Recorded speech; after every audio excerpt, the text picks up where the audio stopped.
Hello, everyone. In this unit, we will talk about one of the most traditional and popular Chinese handcraft, Chinese paper cutting.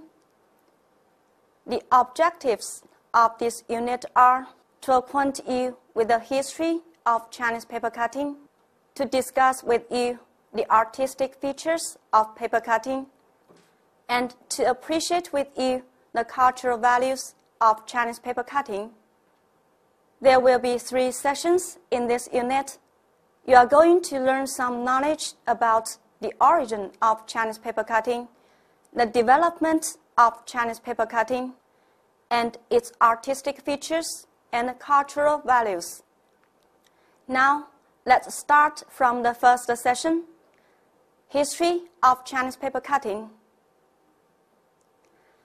After completing this session, you will know about the origin of Chinese paper cutting and its historical development in China. China, where paper was invented in the 1st century AD in Han Dynasty, has a long history of paper arts and crafts, with the art of paper cutting included.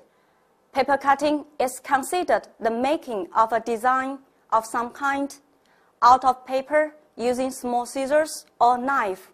The invention of paper provided possibilities to the appearance, development, and popularization of paper cutting.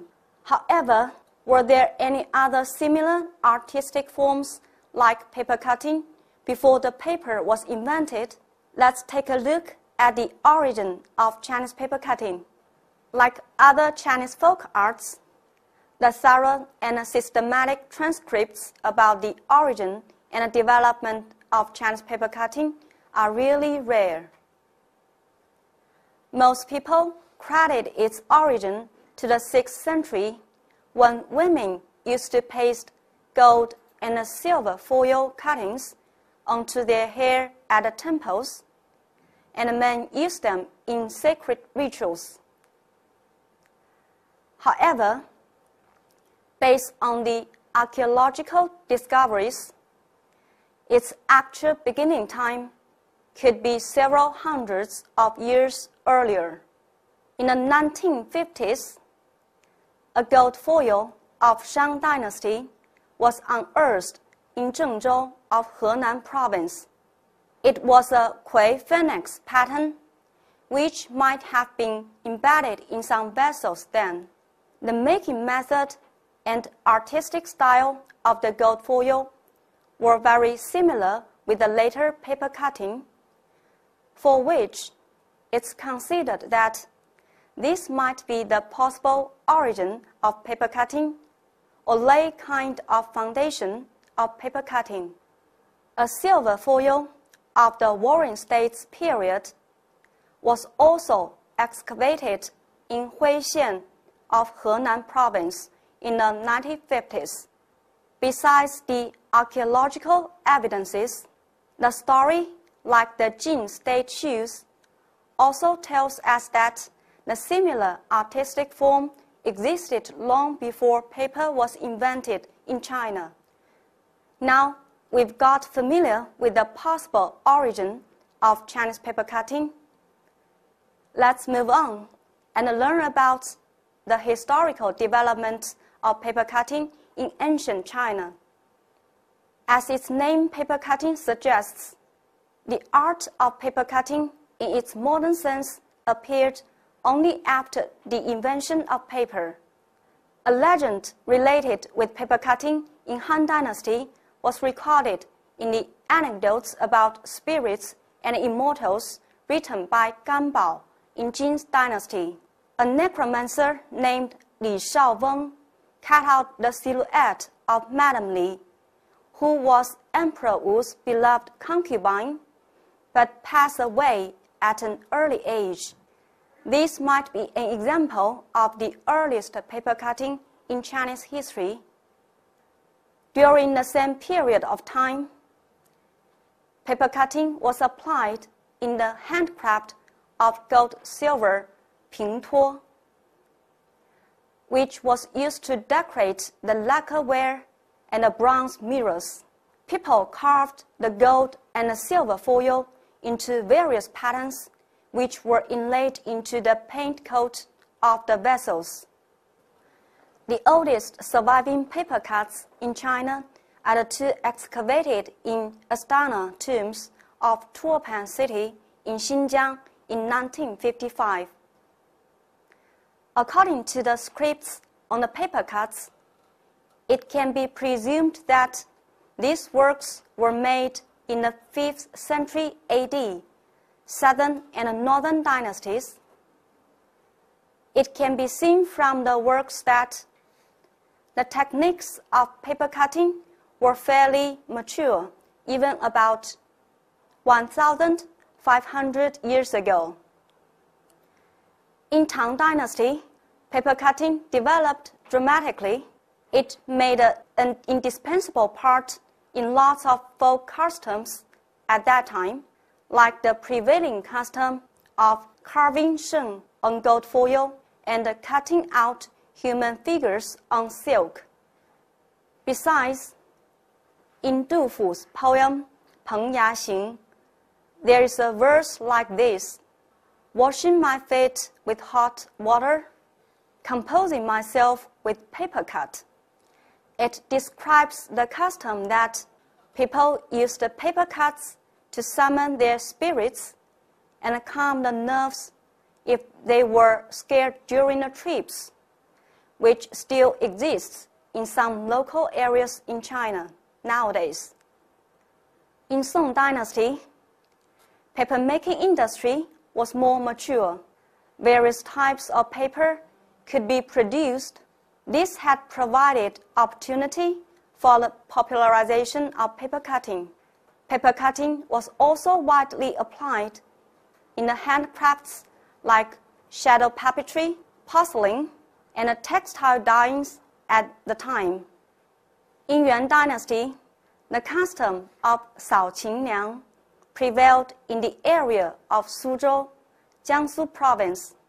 When encountering ceaseless rain, local people would cut the paper into a lady figure with its holes handing brooms. The paper cut was hung below the eaves to pray for a fine day.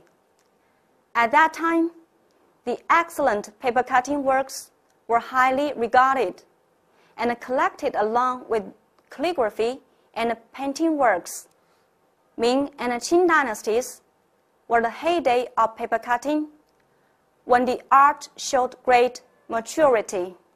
The craft was even more widely applied in common people's life, ranging from the flower patterns on the lanterns and the fans to the patterns on the embroideries and the decorations on the doors and the windows.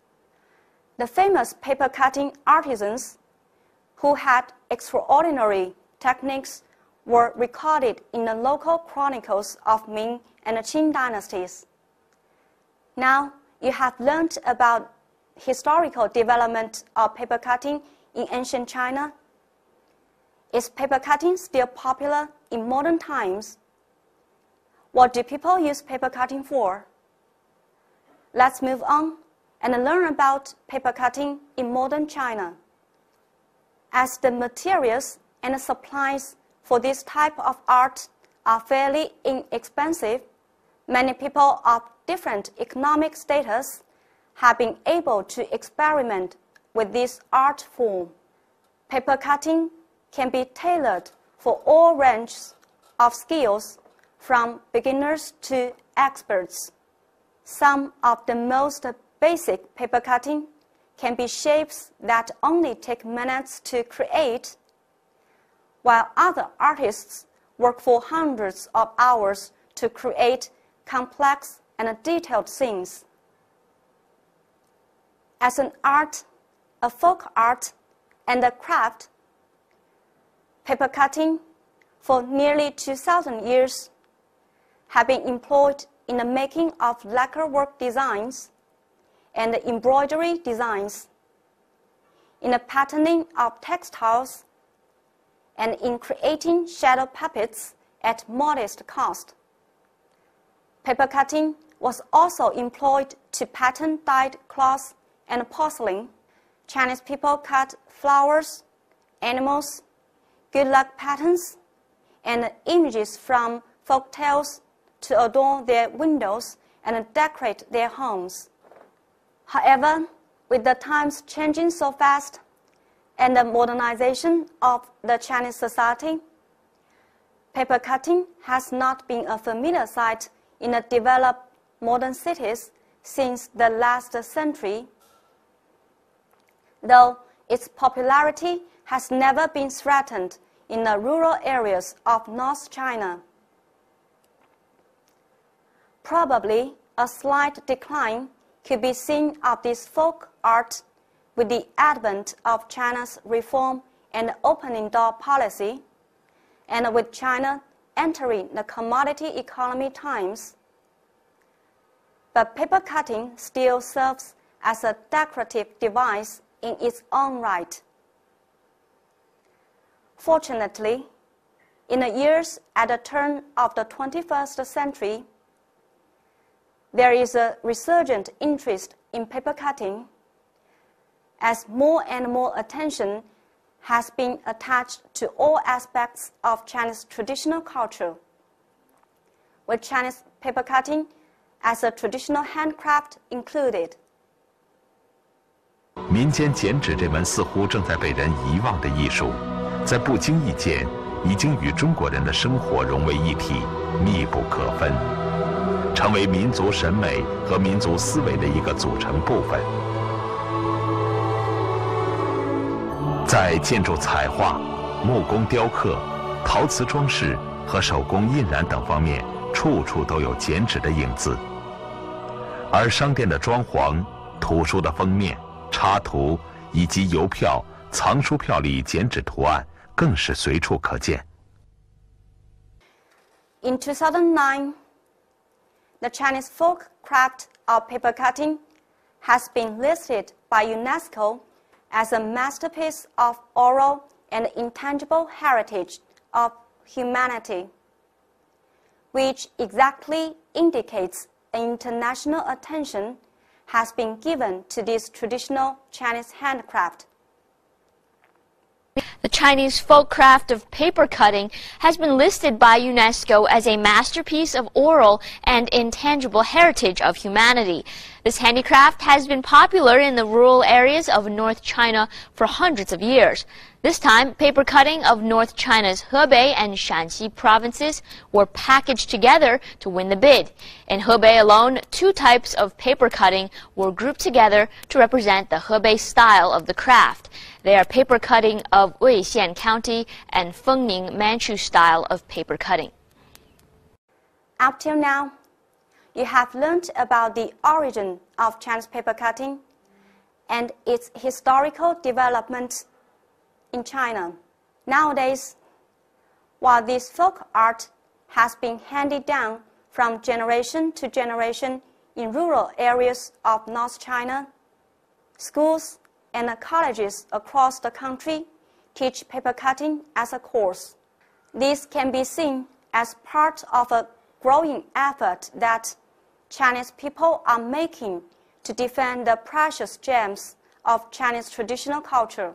Today, Chinese paper cuts are still actively produced to decorate homes and dress up festivities. What's more, they have worked out from the domestic decoration to modern interior design. The art form is also reflected on trademarks, advertisement, fashion design, bookbinding, stamp design, and cartoon books. The themes are not limited to traditional Chinese life, but encompass different cultural aspects.